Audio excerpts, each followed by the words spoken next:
अस्सलामुअलैकुम। कैसे हैं आप सब लोग? उम्मीद करती हूँ आप सब बिल्कुल ठीक ठाक होंगे। आज आप लोगों के साथ एक ऑथेंटिक खीर की रेसिपी शेयर करने लगी हूँ जो कि बजट फ्रेंडली भी है, क्योंकि इसके अंदर मैंने खोए का इस्तेमाल नहीं किया। बनाने में बेहद आसान है। इसका टेक्सचर जो है बिल्कुल मक्खन मलाई की तरह है, रबड़ी की तरह होता है। वो आप लोग इसमें देख सकते हैं, वीडियो में नज़र आ रहा है।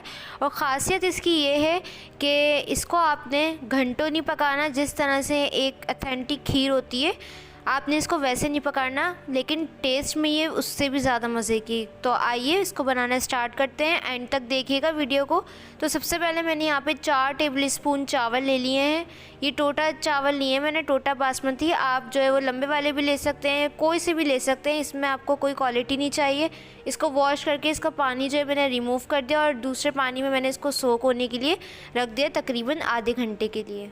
आधे घंटे बाद आपने चावलों को पानी समेत ही पैन के अंदर ऐड कर देना है, और ऊपर से आपने एक्स्ट्रा 1 कप पानी और ऐड कर देना है। तो तकरीबन 2 कप पानी के अंदर हम इसको पकाएंगे, इतना कि चावल बिल्कुल सॉफ्ट हो जाएं। भले से वो ज़्यादा भी गल जाएंगे तो कोई मसला नहीं है।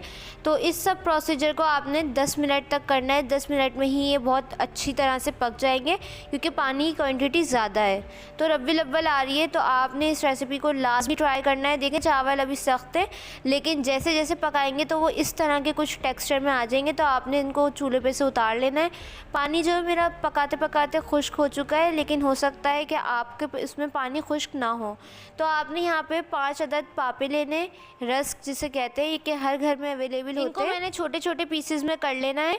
तो रस्क का साइज़ जो है वो मेरे पास छोटा था, इसलिए मैंने 5 लिए। अगर बड़ा है तो आपने 4 लेना है। तो ये मैं 1.5 किलो दूध की खीर बना रही हूँ। अब आपने एक ब्लेंडर के अंदर जो चावल हमने पकाए थे वो ऐड कर देने हैं, और ये जो रस्क हमने तैयार किए हैं, तोड़ लिए हैं, इसको भी ऐड कर देंगे।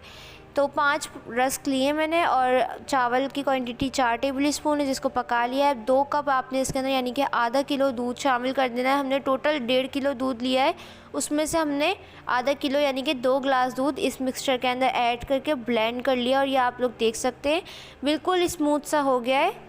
इसी तरह से हमें चाहिए। आप थोड़ा दाना भी रख सकते हैं अगर आपको दाने वाली पसंद है, लेकिन ये बिल्कुल फिरनी की तरह बनेगी, पिशावरी खीर है ये। अब 1.5 किलो दूध में से जो 1 किलो दूध बचा है उसके अंदर आपने 3 हरी इलायची डाल के इसको एक बॉयल आने तक पका लेना है। तो जैसे ही इसके अंदर ये देखें बॉयल आना स्टार्ट हो गया है, तो इसकी जो मलाई है साइड की वो आपने छुड़ा लेनी है, क्योंकि ये जो है ना रबड़ी वाला टेक्सचर देगी। जिस तरह रबड़ी बनती है ना, वो साइड से मलाई हटाते रहते हैं, तो ये वैसे ही आपने इसको भी हटाते रहना है। इससे ये रबड़ी वाला टेक्सचर आएगा, क्योंकि हम इसके अंदर कोई किसी किस्म का खोया इस्तेमाल नहीं कर रहे। जैसे ही इसके अंदर बॉयल आना स्टार्ट हो जाए तो आपने इसके अंदर मिक्सचर ऐड कर देना है, जो कि हमने पापों और उबले हुए चावलों से बनाया था। तो ये ऐड कर देना है। वो जो दूध हमने इस्तेमाल किया था वो भी इसी में ही आ गए। तो ये टोटल 1.5 किलो दूध की मैं आपको खीर बता रही हूँ। अब आपने इसको 10 मिनट पकाना है। शुरू के 10 मिनट जो है वो आपने इसको मीडियम फ्लेम रखना है और मुस्तकिल चमचे चलाते रहना है, क्योंकि जो हमने मिक्सचर बनाया है वो नीचे जाके बैठ जाता है, जिसकी वजह से इसके अंदर लम्स बन सकते हैं। तो आपने इसको मुस्तकिल चलाते रहना है। 10 मिनट बाद ये थोड़ी थोड़ी थिक होना स्टार्ट हो जाएगी, तो आपने इसके अंदर अपने हिसाब से चीनी ऐड कर देनी है। वैसे तो इसके अंदर 12 चमचे चीनी जाएगी, लेकिन मैंने इसके अंदर 8 चमचे ऐड किए, क्योंकि मैं इतना ज़्यादा मीठा पसंद नहीं करती। लेकिन आप जो है वो 100 ग्राम या उससे भी ज़्यादा ऐड कर सकते हैं चीनी, अगर आपके घर में ज़्यादा मीठा खाया जाता है। चीनी जब आप ऐड करेंगे तो आपको ये मिक्सचर थोड़ा सा पतला लगेगा, क्योंकि चीनी मेल्ट होती है तो वो पतला हो जाता है। अब आपने इसको मीडियम टू लो फ्लेम के दरमियान इसको पकाना है, तकरीबन 15 से 20 मिनट। तो यहाँ पे जब 15 मिनट हो गए तो मैंने इसके अंदर बारीक कटे हुए पिस्ते, बारीक कटे हुए बादाम अपने अंदाजे से 2-2 टेबल स्पून ऐड कर दें। या आपको कुछ भी ऐड नहीं करना तो कुछ भी ऐड नहीं करनी, ये सादी भी बहुत अच्छी लगती है। तो इसको आपने 5 मिनट और पकाना है। फ्लेम को थोड़ा मीडियम कर लें, और जैसे ही इसके अंदर बॉयल आना स्टार्ट होगा तो ये खीर बनके तैयार हो जाएगी। आपको ये थोड़ी सी पतली लगेगी, लेकिन मैं अभी आपको इसका टेक्सचर दिखाती हूँ। देखिए इसकी जो साइड की मलाई है मैं हटाती जा रही थी, और टोटल इसको पकने में 30 से 35 मिनट लगे हैं। आपने इस खीर को घंटों नहीं पकाना। मैंने आपसे पहले ही कहा था कि ये बहुत जल्दी बन जाती है, बजट फ्रेंडली भी है।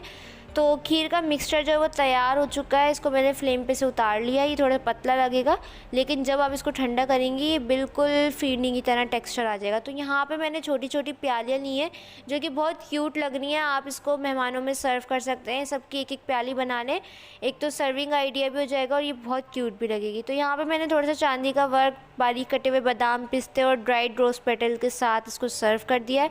ये बहुत ज़्यादा अच्छा लग रहा था क्योंकि ये बजट फ्रेंडली है। इसके अंदर ज़्यादा हमने चीज़ें भी ऐड नहीं की, लेकिन जब आप इसको अच्छे से डेकोरेट करेंगी ना, जब एक चीज़ दिखने में अच्छी लगेगी तो वो खाने में तो डेफिनेटली अच्छी होगी।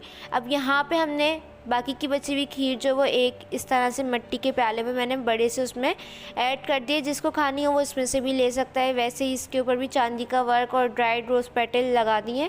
आप जो है वो जो आपके पास चीज़ अवेलेबल है उससे भी सर्व कर सकते हैं। ड्राइड रोज़ पेटल जो है वो अगर आपके पास नहीं है तो आप उसको स्किप भी कर सकते हैं। अब मैं इसको फ्रिज के अंदर 3 से 4 घंटे अच्छी तरह से ठंडा करूँगी तो ये सेट हो जाएगी। जितनी ज़्यादा ठंडी होगी खीर उतनी ही मज़े की लगेगी, क्योंकि हमने इसके अंदर कोई खोया, मावा कुछ भी ऐड नहीं करा। अगर आपको इसको और रिच बनाना है तो आप इसके अंदर कलाकंद ऐड कर सकते हैं। तो यहाँ पे 4 से 5 घंटे बाद ही आप देख सकते हैं कितनी थिक हो गई है, सेट हो गई है। बहुत मज़े की, बहुत ही आला। मैं जितनी तारीफ़ करूँ उसकी वो कम है।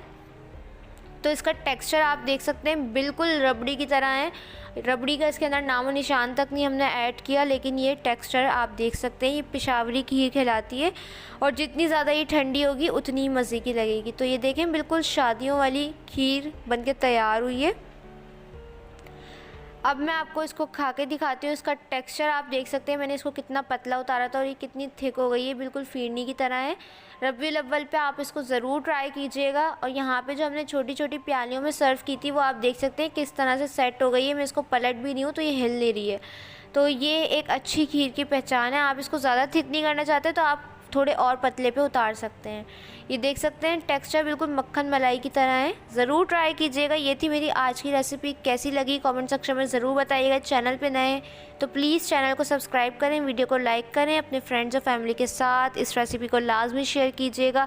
इंस्टाग्राम का लिंक आपको डिस्क्रिप्शन में मिल जाएगा, वहाँ पर फॉलो करना मत भूलिएगा।